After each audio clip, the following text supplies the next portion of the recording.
एक परिवार वीकेंड में कैंपिंग के लिए निकला था, लेकिन गाड़ी चला रहे पति ने अनजाने में गाड़ी को एक चट्टान के किनारे पर रोक दिया। जैसे ही गाड़ी रुकी, उनका शरारती बेटा दौड़कर चट्टान के पास खेलने चला गया। ये देखकर पत्नी बहुत घबरा गई और दौड़कर उसे पकड़ लिया। हालांकि गाड़ी से उतरने के बावजूद पति ने कोई मदद नहीं की, बल्कि उसने प्यार से कहा कि जब तक वो यहाँ है बेटे को कोई खतरा नहीं होगा। ऐसे लापरवाह पति से पत्नी बेहद नाराज थी। गाड़ी में वापस आकर वो लगातार शिकायतें करने लगी। अपनी पत्नी की लगातार बड़बड़ाहट सुनकर पति ने गाड़ी को थोड़ा हटाने की सोची, लेकिन वहाँ की मिट्टी बहुत ढीली थी और गाड़ी के पहियों ने घूमते ही उसमें धंसना शुरू कर दिया। और इससे भी बुरी बात ये हुई कि पहियों के लगातार फिसलने से गाड़ी धीरे धीरे चट्टान के किनारे की ओर खिसकने लगी। फिर चीखों के बीच वे सीधे 100 मीटर गहरी खाई में गिर गए। ये सब अपनी आंखों से देखकर लड़का असहाय होकर अपने माता पिता और कार को आखिरकार वो लड़का लुढ़कते पुढ़कते कार के मलबे तक पहुंचा और अपने छोटे कच्चे हाथों से अपने माता पिता को खोदकर निकालने की कोशिश करने लगा। लेकिन वो ज्यादा देर तक ऐसा नहीं कर सका, मगर माता पिता की जिंदगी के सवाल ने उसे बेचैन कर दिया। वो चीखता चिल्लाता हुआ कार पर चढ़ गया और उछलने कूदने लगा। इसके बाद उसने एक पत्थर उठाया और जोर जोर से मारना शुरू कर दिया, पर इसका कोई फायदा नहीं हुआ। न जाने कितनी देर बाद लड़का थककर कार पर टिक गया। अब तक वो पूरी तरह से गंदा हो चुका था और उसमें वो पहले वाला बचपन का भोलापन नहीं रहा। यहाँ तक कि उसने जमीन पर जानवरों को अपनी पसंदीदा खाने की चीज खाते हुए देखा, पर कोई प्रतिक्रिया नहीं दी। लेकिन थोड़ी देर में उसके पेट से गुड़गुड़ाहट की आवाज आने लगी। अब लड़के को खाने के लिए कुछ ढूंढना ही था। उसने मासूमियत में सोचा कि उसे इस जंगल में कुछ खाने को मिल जाएगा, पर वो नहीं जानता था कि ये जंगल हर पल जानलेवा खतरों से भरा हुआ है। एक सांप धीरे धीरे उसकी ओर रेंगता हुआ आया। लड़के ने उसे देखा और डर के मारे चुपचाप खड़ा रहा, क्योंकि उसे डर था कि कहीं सांप उस पर हमला न कर दे। इसके बाद लड़का वापस उस जगह लौटा जहां उसके माता पिता,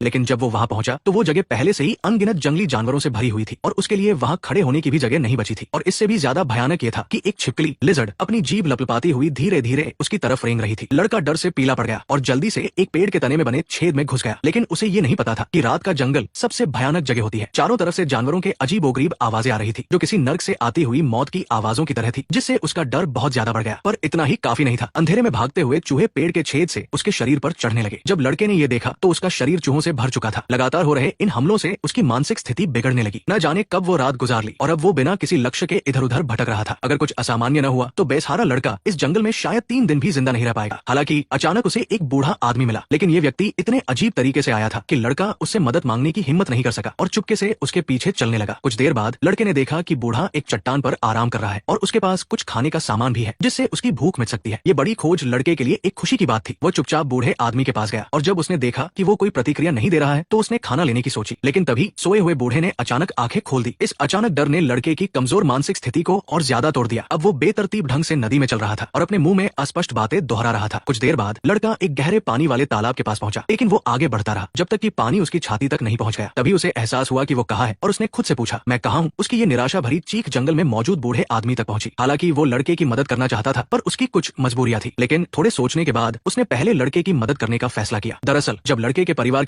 थी तब बूढ़ा आदमी दूसरे पहाड़ से ये सब दूर से देख रहा था, लेकिन उसे ये उम्मीद नहीं थी कि लड़का जिंदा बच जाएगा। कुछ समय बाद जब लड़का जागा तो उसने देखा कि थोड़ी दूर पर बूढ़े आदमी ने आग जला रखी है। वह दबे पांव बूढ़े के पीछे गया और आग से गर्मी लेने के लिए विनती की, लेकिन बूढ़े आदमी ने सख्ती से कहा कि वो खुद जाकर लकड़ियां जमा करे। असल में बूढ़ा आदमी खुद अंदर से परेशान था, क्योंकि उसे एक लाइलाज बीमारी थी और वो जल्द ही मरने वाला था। वो बस अकेले और शांति से रहना चाहता था और नहीं चाहता था कि कोई उसे परेशान करे। हालांकि शायद उसे इस बात का एहसास नहीं था कि लड़के को बचाने के बाद उसका इरादा बदल चुका था। फिर भी बूढ़ा इस बड़ी परेशानी से छुटकारा पाना चाहता था, इसलिए उसने लड़के को दिशा पहचानने का तरीका सिखाया ताकि वो नजदीकी शहर पहुंच सके। लेकिन इतनी देर तक कोशिश करने के बावजूद लड़के ने बस हैरान होकर उसे देखा। ऊपर से बूढ़ा आदमी लड़के को न संभालने का दिखावा कर रहा था, पर अंदर से वो इतना कठोर नहीं था। जब भी वो सोता तो जानबूझकर अपने कपड़े छोड़ देता ताकि लड़का उन्हें ओढ़कर गर्मी ले सके। बूढ़े आदमी की कठोरता से लड़का डरता तो था, पर उसे उसमें बड़ों का प्यार भी महसूस होता था। जब वो अगली बार जागा तो बूढ़ा आदमी वहां से जा चुका था। लड़के की जीने की इच्छा को मजबूत करने के लिए बूढ़े ने कहा था कि अगर वो अपना नाम नहीं बताता तो वो उसके साथ नहीं चलेगा। अपने माता पिता को खाई में गिरते देखने की वजह से लड़के को इतना गहरा सदमा लगा था कि वो अपना नाम भी भूल चुका था। बेबस होकर वो चुपचाप बूढ़े आदमी के पीछे चलने लगा। जब बूढ़े ने उससे पूछा कि वो उसका पीछा क्यों कर रहा है तो लड़के ने कहा कि वो चाहता है कि बूढ़ा उसे उसके माता पिता को ढूंढने में मदद करे। बूढ़े ने कहा कि उसके माता पिता खाई में गिरकर